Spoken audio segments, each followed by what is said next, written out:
Assalamualaikum and welcome back to my YouTube channel. Anda bersama saya Syafiq Rahmat. Okey, dah lama sangat aku tak buat vlog. Jadi aku buat vlog kira santai lah. Sekarang aku berada dekat area Serdang dan berada di Serdang Motorcycle Cawangan Baru, yang di mana mereka menjadi dealer kepada Kawasaki. Jadi kat belakang ni kalau kau tengok, logo Kawasaki ada terpampang besar dekat atas sana. Dan hari ni kita ada test ride, kita ada diskaun untuk barang-barang yang ada kat Serdang Motor. Dan aku tak sabar untuk test ride motor-motor Kawasaki yang line up terbaru.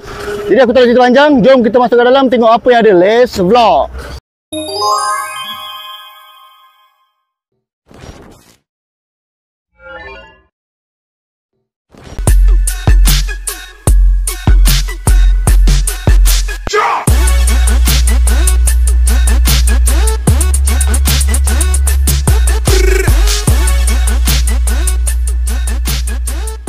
Alright, jadi kat belakang ni adalah motor Kawasaki.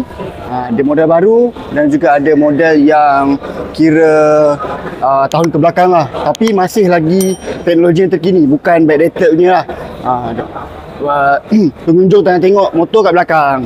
Jom kita naik dekat atas untuk tengok riding gears dan accessories. Let's go!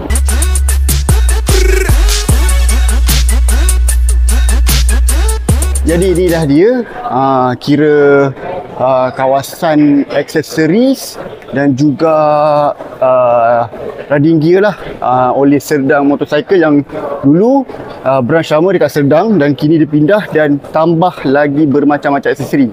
So kalau kau tengok aku pusing 360 ni, banyak gila, many of choices yang kau rasa macam brand yang kau tak pernah jumpa. And then quality dia not bad, harga mampu milik. Jom aku tunjuk, tak satu-satu tapi aku tunjuk sedikit demi sedikit lah apa yang ada kat sini. Jom.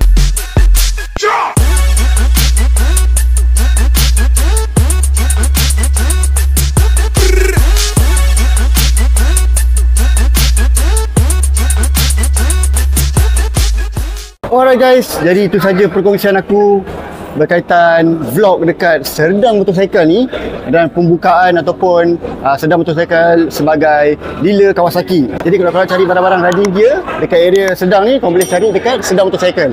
Ni diorang punya akaun social media. Stay safe, jumpa dalam lain video. Assalamualaikum.